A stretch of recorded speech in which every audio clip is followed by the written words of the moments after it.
নবী আলাইহিস সালাতু ওয়াস সালামের এক যুগের ঘটনা। নবী আলাইহিস সালাতু ওয়াস সালাম দুনিয়া থেকে চলে গেছে। মদিনা থেকে 350 মাইল দূরে এক যুবকের বাড়ি। মদিনা থেকে 350 মাইল দূর এক যুবকের বাড়ি। তার মনের ভেতরে আশা জাগছে, মায়া লাগছে যে আমি মদিনা শরীফ দেখতে যাব। সুবহানাল্লাহ বলি, আর জবান খুলে বলি সুবহানাল্লাহ। যুবকের মনে চাইছে 350 মাইল দূর থেকে মদিনা শরীফ দেখবে, নবী আলাইহিস সালাতু ওয়াস সালামের কবর জিয়ারত করবেন। এই আশা নিয়ে একটা ঘোড়া নিয়ে 350 মাইল দূর থেকে এই যুবক মানুষ রওনা করছে মদিনার পথে। সফর করতেছে, সফর করতেছে। সফর করার সময় হঠাৎ করে বহু দূর চলে গেছে, ক্লান্ত হয়ে গেছে যুবক। সফর করলে অনেক সময় ক্লান্ত লাগে। একটা বাগানে একটা গাছ আছে, ওই গাছের নিচে ঘোড়াটা, পাশে একটা জমি ছিল, জমির মধ্যে ছোট ছোট খেজুর গাছ লাগানো ছিল। ওই খেজুর গাছের মধ্যে পাশের মধ্যে এই ঘোড়াটারে সুন্দর করে দড়ি দিয়ে বেঁধেছে। বাঁধার পরে এই যুবক ওই গাছের গোড়ায় ঘুমাইয়া পড়ছে। ওই রোদ আসছে, রোদ্রের আলোতে তার ঘুম ভেঙে গেছে যুবকের। যুবকের ঘুম ভাঙা দেখে যেখানে ঘোড়া ছিল ওখানে ঘোড়া নাই, সেখানে ঘোড়া নাই। ঘোড়া খুঁজতেছে খুঁজতেছে, দেখে এক জমির মধ্যে খেজুর গাছের চারা লাগাইছে। ওই জমির মধ্যে তার ঘোড়াটা পড়ে রয়েছে, রক্তাক্ত অবস্থায় ওই জমির মধ্যে পড়ে রয়েছে। যুবক চিন্তায় পড়ে গেছে, কিরে ভালো ঘোড়া রাখলাম, আমার ঘোড়াটা এই জমির মধ্যে পড়ে আছে, ঘটনাটা কি? তখন যুবক খুঁজতেছে, পাশে একটা মুরব্বী বাবাজি এখানে দাঁড়ানো, বয়স্ক মানুষ। এই মুরব্বী বাবাজি এখানে দাঁড়ানো, জিজ্ঞেস করছে, বাবাজি আমার ঘোড়াটা এখানে ছিল কিন্তু এখন রক্তাক্ত অবস্থায় এখানে পড়ে আছে, ঘটনা কি? মুরব্বী বাবাজি বলতেছে, বাজান আমি দেখি নাই, আমার মাথা ঠিক ছিল না, আমি কেবলই খেজুরের চারা বলছি লাগাইছি, এই ঘোড়াটায় চারাগুলি উঠিয়ে ফেলছে। আরবের যে পাথরগুলি অনেক ধারালো পাথর, আরব দেশের পাথরগুলো অনেক ধারালো, এরকম ভাবে ডেল ছুঁড়ে মারছে, ওই ঘোড়ার মাথার মধ্যে লাগছে। রক্ত বের হতে হতে এই ঘোড়াটা ওই জমির মধ্যে মারা গেছে। তখন এক কথা দুই কথায় যুবক তো নবীজির আশে, মদিনা যাবে, কিছু রাস্তা আসছে, বলতেছেন, বাবাজি আমার ঘোড়াটাকে আপনি মেরে ফেললেন। এক কথায় দুই কথায় এই যুবক এই মুরব্বীর গায়ে হাত তুলছে। হাত তোলার পর একটু মারামারি হয়েছে। এই মুরব্বী বাবা যেখানে মারা গেছে, ঘোড়াও মারা গেছে, মুরব্বী মারা গেছে। আর মুরব্বী বিকাল হয়ে যায়, সন্তান দুইটা বের হয়েছে, কি ব্যাপার বাবা আসে না কেন? বাবা আসে না কেন? যে ঘটনাটা বলতেছি দোস্ত আমার, সকলেই দিলের কান দিয়ে শুনবেন। সকলেই দিলের কান দিয়ে আমার এই কথাটা শ্রবণ করবেন। এই ঘটনার মধ্যে অনেক কিছু শিক্ষণীয় আছে, আলহামদুলিল্লাহ বলি, জবান খুলে বলি আলহামদুলিল্লাহ। সন্তানেরা চিন্তা করতেছে, বাবা আসে না কেন? সেই কখন বের হয়ে গেছে, বাবা তো এত দেরি করে না। সন্তান বের হয়ে গেছে, সন্তান বের হয়ে গেছে। সন্তান যখন বের হইতেছে, নিজের জমির কাছে গেছে, যায় দেখে জমির মধ্যে একটা ঘোড়া মরে গেছে, তার বাবার লাশটা ওখানে পড়ে আছে। পাশে একজন যুবক দাঁড়ানো, যুবককে জিজ্ঞেস করছে, যুবক এই অবস্থা কিভাবে হলো? যুবক বলতেছে, আমার ঘোড়াটা আপনার বাবা এক ধারালো পাথর দিয়ে ডেল ছুঁড়ে মারার কারণে মারা গেছে। আপনার বাবার সঙ্গে আমার ঝগড়া হওয়ার কারণে আমি ইচ্ছাকৃত মারি নাই, আপনার বাবা এখানে মরে গেছে, আমার সাথে ঝগড়া হয়েছে। এই দুইজন যুবক বলতেছে, আপনি এখান থেকে যান নাই কেন, দাঁড়িয়ে আছেন কেন? যুবক বলতেছে, আমি ইচ্ছাকৃত মারি নাই, আমি এখানে দাঁড়িয়ে আছি, আমার কুরআন অনুযায়ী যে বিচার হয় ওই বিচার পাওয়ার আশায় আমি এখানে দাঁড়িয়ে আছি। জোরে জোরে বলি সুবহানাল্লাহ। বাবা মারা গেছে, সন্তানের মাথা ঠিক নাই। বলতেছেন, তখন মসনদে বসা ছিল খলিফাতুল মুসলিমিন হযরতে উমর ফারুক রাদিয়াল্লাহু তাআলা আনহু, তখন মদিনার বাদশা, অর্ধ পৃথিবী চালায় তিনি, প্রেসিডেন্ট ছিলেন হযরতে উমর রাদিয়াল্লাহু তাআলা আনহু। যুবক বলতেছে ঠিক আছে, কুরআন অনুযায়ী আপনার বিচার হবে, আমাদের আমিরুল মুমিনিনের কাছে আপনাকে নিয়ে যাব, চলেন। রাস্তা দিয়ে হাঁটতেছে আমিরুল মুমিনিন খলিফাতুল মুসলিমিন হযরতে ওমর ফারুক রাদিয়াল্লাহু তাআলা আনহুর সঙ্গে রাস্তায় দেখা। আমিরুল মুমিনিনের কাছে মামলা দায়ের করছে আমিরুল মুমিনিন খলিফাতুল মুসলিমিন, এই যুবক আমার বাবাকে হত্যা করে ফেলছে, আপনি এটার বিচার করুন। আমিরুল মুমিনিন কেমন লোক ছিল দোস্তরি আমার, ওই মদিনার মেম্বরে বসে শুক্রবারে জুমার খুতবা দিতেছে, আর আল্লাহর নবীর সাহাবী যুদ্ধ করতেছে কত অনেক মাইল দূরে।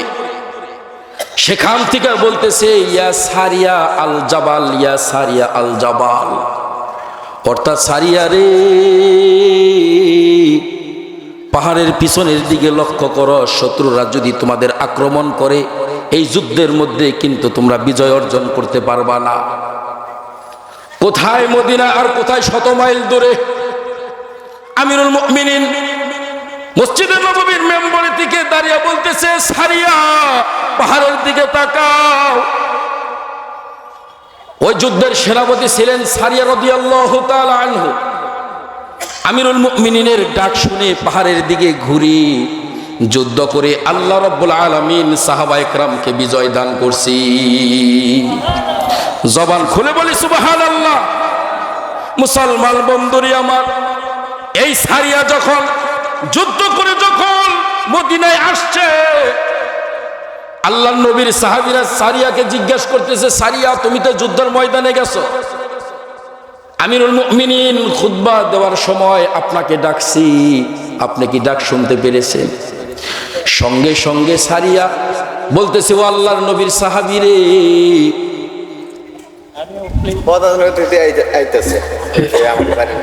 এখন না না কিছু করে লাগবে না, আসবে মুসাফা করবেন, তার বসতে দিবেন। আসলে প্রধানমন্ত্রী আসলে তার সাথে মুসাফা করে তাকে এক জায়গায় সুন্দর জায়গায় বসতে দেন, তাকে মেহমানদারি করান। আলহামদুলিল্লাহ বলি। মুসলমান বন্ধুরি আমার, সারিয়া যুদ্ধের ময়দান থেকে আসছে, সাহাবায়ে কেরাম জিজ্ঞাসা করে, সারিয়া এই মসজিদের নববী থেকে তোমাকে ডাক দিয়া বলছে পিছনে শত্রু আছে, তুমি কি আমিরুল মুমিনিনের ডাক শুনেছিলা? চোখের পানি ছেড়ে দিয়ে বলতেছেন, ও আল্লাহর নবীর সাহাবী রে, আমি যখন যুদ্ধ করি আমিরুল মুমিনিন আমার মনে হয় আমার পাশ থেকে দাঁড়িয়ে বলতেছে পিছনে শত্রু আছে।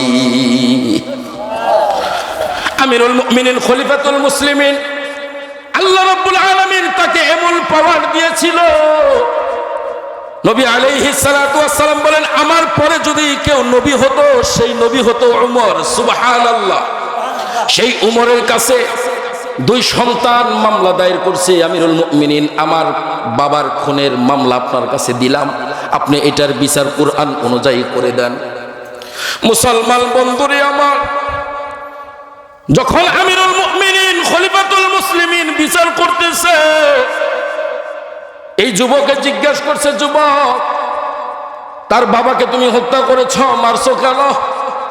বলতেছেন আমিরুল মুমিনিন খলিফাতুল মুসলিমিন, এই মদিনা থেকে 350 মাইল দূর আমার বাড়ি, আমি নবীকে আমার জীবনের চাইতেও বেশি ভালোবাসি।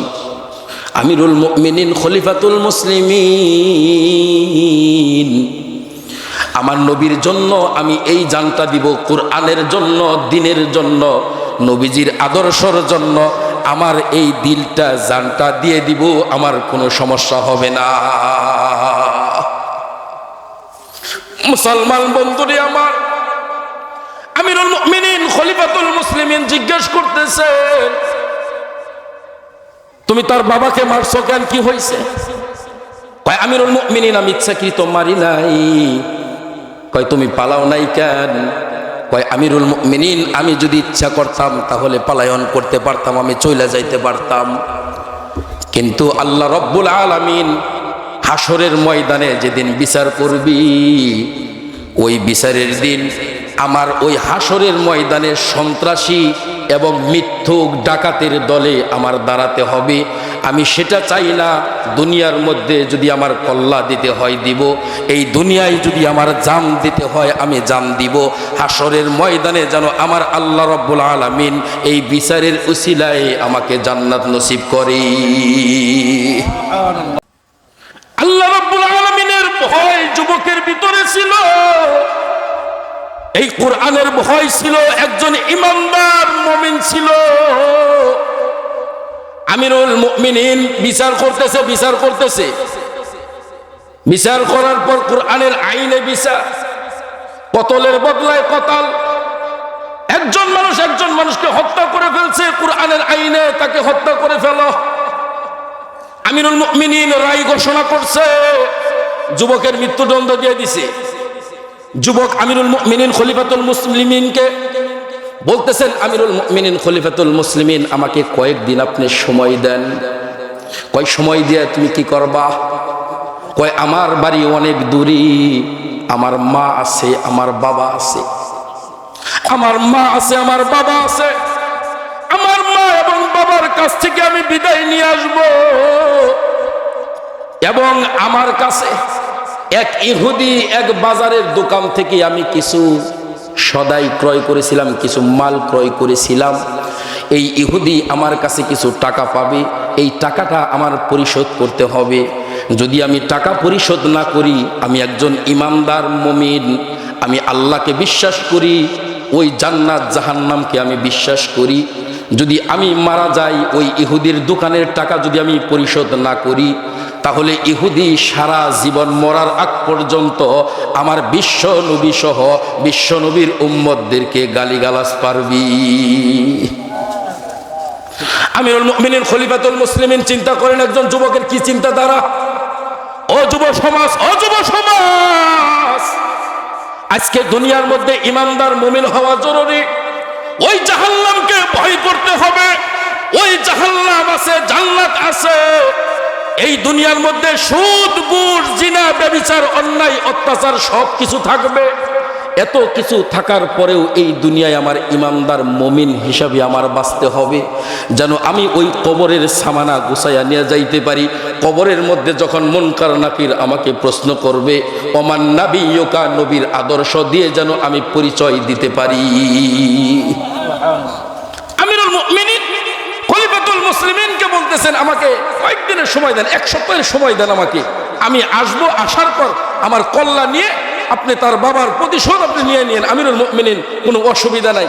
আমিরুল মুমিনিন খলিফাতুল মুসলিমিন হযরতে উমর ফারুক রাদিয়াল্লাহু তাআলা আনহু বলতেছেন যে তোমাকে যদি আমি ছুটি দেই এক সপ্তাহের, তাহলে তুমি তো নাও আসতে পারো। তখন যদি না আসো, পরে উপায় হবে কি? অতএব এই মদিনার মধ্যে যদি তোমার কোনো আত্মীয় স্বজন থাকে, তাহলে তোমার জায়গায় তাকে আমার কাছে জিম্মায় রেখে যাও। তুমি যদি না আসো, তার কল্লা কেটে তাকে ফাঁসির কাস্টে ঝুলাইয়া এই মুরব্বীর হত্যার বিচার করা হবে, তাছাড়া তোমাকে ছাড়া যাবে না। তোমার জায়গায় একজনকে রেখে যাইতে হবে। তখন সাহাবা ইকরাম এখানে উপস্থিত। 3.5 মাইল দূর মদিনা থেকে বিচার হয়ে গেছে, কতল হয়ে যাবে, মারা যাবে, ইন্তেকাল করবে। আমিরুল মুমিনিন বলতে তোমার জায়গায় রেখে যাও। যুবক চোখের পানি ছেড়ে বলতেছেন, আমিরুল মুমিনিন, এই মদিনার মধ্যে আমার কোনো আপন মানুষ নাই। আমার মা, বাবা, ভাই, বোন, বন্ধু, আপন মানুষ মদিনার মধ্যে নাই। আমি কাকে রেখে যাব? আমিরুল মুমিনিন, আপনি বিশ্বাস করুন, আমি আসব, আসার পর আপনার যা মনে চায় আপনি বিচার করেন, কোনো অসুবিধা নাই। আমাকে কিছুদিনের জন্য ছুটি দেন।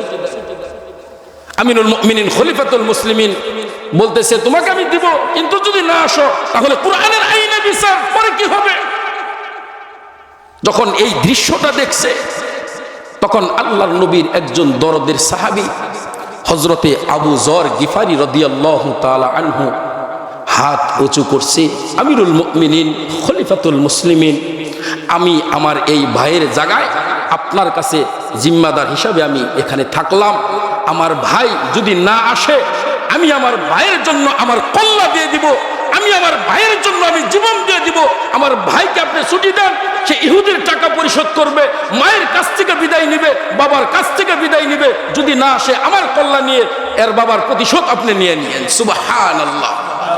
প্রিয় হাজিরিন, এই যে একটা ঘটনা যে আবু যর গিফারী রাদিয়াল্লাহু তাআলা আনহু একজন ভাইয়ের জন্য, অপরিচিত একজন মানুষ ইমানদারের জন্য কল্লা দেওয়ার জন্য নবীর সাহাবীর সামনে দাঁড়িয়ে গেছে। সুবহানাল্লাহ। আর আজকাল দেখা যায় আল মুসলিমু আখুল মুসলিম, মুসলমান নরনারী ভাই বোনের মতো, ভাই ভাই। অন্য হাদিসে আসছে মুসলমান এক দেহের মতো, একটা দেহের মতো তামাম পৃথিবীর সমস্ত মুসলিম নরনারী। সুবহানাল্লাহ বলি। পিয়ারা হাজিরিন, পায়ের মধ্যে যখন ব্যথা পায়, যখন রাস্তা দিয়ে হাঁটে মানুষ পায়ে ব্যথা পায়, পায়ে ব্যথা পেলে আমার চোখ থেকে পানি ঝরে। কথা বলেন ঠিক না বে ঠিক? কোথায় পা কোথায় হাত, এখান থেকে হাত গিয়ে পায়ের মধ্যে এভাবে মালিশ করে দেয়, দোয়ায়া দেয়। আহারে তোমার জন্য আমার মায়া, রক্ত পড়তেছে, চিন্তা করো না, ভালো হয়ে যাবা। এই চোখ থেকে পানি ঝরতেছে, ব্রেনে বলতেছে ডক্টরের কাছে যাও, অঙ্গ প্রত্যঙ্গ অস্থির হয়ে গেছে এই পায়ের আঙ্গুলটাকে সুস্থ করার জন্য। কথা বলেন ঠিক না বে ঠিক? ঠিক তেমনি ভাবে তামাম পৃথিবীর সমস্ত মুসলিম নরনারী এক মায়ের সন্তানের মতো, এক দেহের মতো। যদি তামাম পৃথিবীর কোনো একটা কোনায় কোনো মুসলিম ভাই যদি নির্যাতিত হয়, কোনো জালেমের কাছে যদি ঝুলে, যদি কোনো নির্যাতিত হয়, কোনো অপমানিত হয়, তাহলে তামাম পৃথিবীর সমস্ত মুসলমানদের তার জন্য দোয়া করা আবশ্যক। সুবহানাল্লাহ।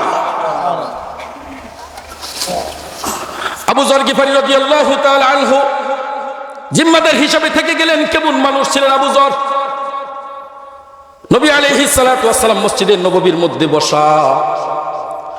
আবু যর গিফারী রাদিয়াল্লাহু তাআলা আনহু যাইতেছে, হযরত জিবরাইল সেখানে বসা।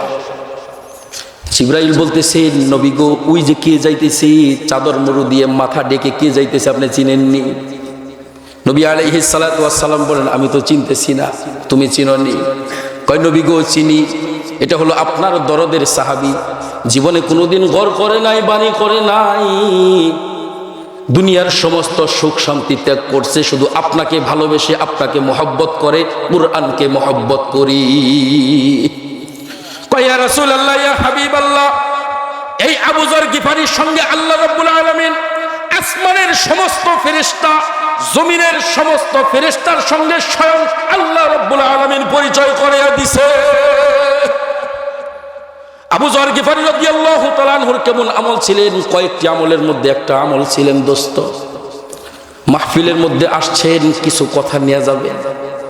একটা আমল ছিল আবু যর গিফারীর, যতগুলি আমল ছিল উল্লেখযোগ্য একটা আমল ছিল, ওকে আর কিতাবের মধ্যে লেখেন আবু যর গিফারী রাদিয়াল্লাহু তাআলা আনহু সব সময় সূরা ইখলাস পাঠ করতেন। তার খাতার মধ্যে হাজার হাজার হাজার হাজার কুরআন খতমের সওয়াব লেখা। হাদিসের মধ্যে আসছে, কেউ যদি সূরা ইখলাস 3 বার পাঠ করে, এক খতম কুরআন পড়লে যে সওয়াব হয়, আল্লাহ রাব্বুল আলামিন ওই পরিমাণ সওয়াব তাকে দান করে দেন। বিসমিল্লাহির রহমানির রহিম। কুল হুয়াল্লাহু আহাদ, আল্লাহুস সামাদ, লাম ইয়ালিদ ওয়া লাম ইউলাদ ওয়া লাম ইয়াকুল লাহু কুফুয়ান আহাদ। এই যে সূরা আল্লাহর নবীর সাহাবী বেশি বেশি পাঠ করছে, অন্যান্য আমলও ছিল। ও দোস্ত, আমি আর আপনিও যদি আমল করতে পারি, প্রতিদিন যদি এটা 100 বার পড়তে পারি, তাহলে কয় খতম কোরআনের সওয়াব আমার আমল নামায় যাবে, আপনি একটু চিন্তা করুন। আমিরুল মুমিনিন খলিফাতুল মুসলিমিন এই যুবককে ছুটি দিয়ে দিয়েছে 1 সপ্তাহ, যে আগামী শুক্রবারে এসে তুমি এই মসজিদের নববীর মধ্যে নামাজ পড়বা। নামাজের পর এই মসজিদের নববীর সামনে তোমার বিচার হবে মানুষের সামনে। দিন যাইতেছে, দিন যাইতেছে, শুক্রবার হয়ে গেছে, যুবক আসে না। আবু যর গিফারীর বাড়িতে চিঠি পাঠাইছে আমিরুল মুমিনিন আবু যর, মরণের প্রস্তুতি নিয়ে তুমি মসজিদের নববীর মধ্যে নামাজ পড়তে আইসো। ওই যুবক যদি না আসে, আজকে কিন্তু তোমার কল্লা কেটে এই যুবকের বাবার মৃত্যুদণ্ড আমি আদায় করে নিব। আবু যর গিফারী রাদিয়াল্লাহু তাআলা আনহু কোনো দিকে তাকান নাই, ভাইয়ের জন্য জীবন দিবে। একজন ইমানদার মুমিন বলছে, ইচ্ছা করলে যুবক পলায়ন করতে পারত। আবু যর গিফারী রাদিয়াল্লাহু তাআলা আনহু চিন্তা করে, আমার ভাইয়ের জন্য জীবন দিব। নামাজ পড়ছে, নামাজ পড়ার পর আবু যর গিফারীকে ডাকছেন, ফাঁসির কাস্টে তার দাঁড়াইতে হবে, সেখানে তার কল্লা দিতে হবে। আসতেছে আসতেছে, মসজিদের নববীর মধ্যে আল্লাহর নবীর অনেকগুলি সাহাবায়ে কেরামের চোখে পানি, আবু জরের মুখে হাসি। আবু জরকে জিজ্ঞাসা করতেছেন, আবু জর, সকলের চোখে পানি, তোমার মুখে হাসি কেন?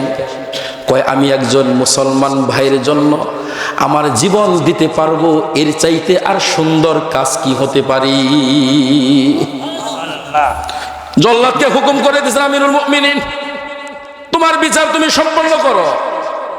এমন সময় জল্লাদ এক কদম সামনে বাড়ায়, চোখ থেকে পানি ঝরে, হারে এত সুন্দর মানুষকে আজকে আমার কল্যাণ নিতে হবে, এরকম ভাবে কান্না করতেছে। এমন সময় মদিনার সামনে মসজিদে নববীর পাশে এরকম ভাবে ধোলা বালি উঠতেছে। সাহাবায়ে কেরাম বলতেছেন, আমিরুল মুমিনিন, খলিফাতুল মুসলিমিন, আপনি আর 2-1 মিনিট অপেক্ষা করুন, মনে হয় ওই যুবক মনে হয় এখানে আসছে। কিছুক্ষণের মধ্যে ওই মদিনা থেকে 350 মাইল দূর এই যুবক আমিরুল মুমিনিনের সামনে ঘোড়া নিয়ে হাজির হয়ে গেছে। আমিরুল মুমিনিন জিজ্ঞেস করে, তোমার এত দেরি হইল কেন? ভাই, আমিরুল মুমিনিন, খলিফাতুল মুসলিমিন, আমি আমার মায়ের কাছ থেকে জনমের মতো বিদায় নিছি, আমি আমার বাবার কাছ থেকে বিদায় নিছি, ইহুদির দোকানের টাকা পরিশোধ করছি, আপন মানুষের কাছ থেকে বিদায় নিছি, এই কুরআন অনুযায়ী আমার বিচার হবে, আমাকে আপনারাও ক্ষমা করে দিয়েন। হাসরের ময়দানে যেন আমার আল্লাহ এই সত্য বলার কারণে, কুরআনকে মেনে নেওয়ার কারণে আমার আল্লাহ আমাকে জান্নাত দিয়ে দেয়। কয়, আমিরুল মুমিনিন, গুড়ার লাগাম নষ্ট হয়ে গেছে, রাস্তার মধ্যে ঠিক করা লাগছে, এই কারণে আসতে আমার দেরি হয়েছে। মুসলমান বন্ধুরে আমার, একজন যুবক আমিরুল মুমিনিন বলেন, আবু জর, তুমি নামো। যুবককে ওই কাস্টে দাঁড়া করায় দিছি। জল্লাদকে বলে, তুমি তার কল্লাটা কাটো। সঙ্গে সঙ্গে দোস্ত আমার, সাহাবায়ে কেরামের চোখে পানি, মানুষের চোখে পানি। তখন ওই যে মুরব্বী বাবাজির 2 জন সন্তান ছিল, এই যুবকের ইমানের পাওয়ার দেখে, নবীজির মোহব্বত দেখে আমিরুল মুমিনিনকে বলতেছেন, আমিরুল মুমিনিন, খলিফাতুল মুসলিমিন, আমি আমার বাবার বিচার পাইছি, এই যুবকের কল্যাণ নিয়ে আমার বাবার বিচার করা লাগবে না, আমরা সন্তান হয়ে এই আল্লাহর নবীর আশেক ইমানদার মুমিনকে আমরা ক্ষমা করে দিলাম। কয়, আমিরুল মুমিনিন, খলিফাতুল মুসলিমিন, যে যুবক 350 মাইল দূর থেকে কল্লা দেওয়ার জন্য এই আমিরুল মুমিনিনের কাছে আসছে, যে যুবক কুরআনকে ভালোবাসে, আমার নবীকে ভালোবাসে, সুন্নাত অনুযায়ী জিন্দেগি চালায়, এই যুবক কখনো কোনোদিন মিথ্যা কথা বলতে পারে না। আমিরুল মুমিনিন, খলিফাতুল মুসলিমিন, তাকে ক্ষমা করে দিলাম। এই যুবক আজ থেকে আমাদের ভাই, আমাদের সঙ্গে কোলাকুলি করাইয়া দেন, আমার বাড়িতে নিয়ে আমরা তাকে মেহমানদারি করাবো। এই কারণে মুসলমান বন্ধুরে আমার, ইয়া আইয়ুহাল্লাযীনা আমানুত্তাকুল্লাহ ওয়া কুলু কওলান সাদীদা। আল্লাহ বলে, এই জবান দিয়ে যখন কথা বলবা, এই জবান দিয়ে সত্য কথা বলবা, মিথ্যা কখনো বলবা না। হাদিসের মধ্যে আসছে, আস-সিদকু ইউনজি ওয়াল কিযবু ইহলিক, সত্যের ভিতরে নাজাত আছে।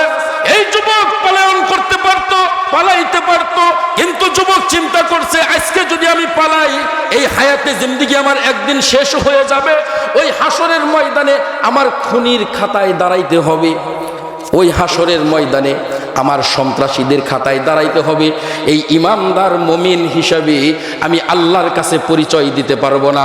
অতএব এই কুরআনকে যদি আমি ভালোবাসি, নবীকে যদি ভালোবাসি, একটা সত্য বলার কারণে যদি আমার কল্লা চলে যায়, অসুবিধা নাই, এই আমলটুকু মালিকের সামনে আমি তুলে ধরতে পারবো।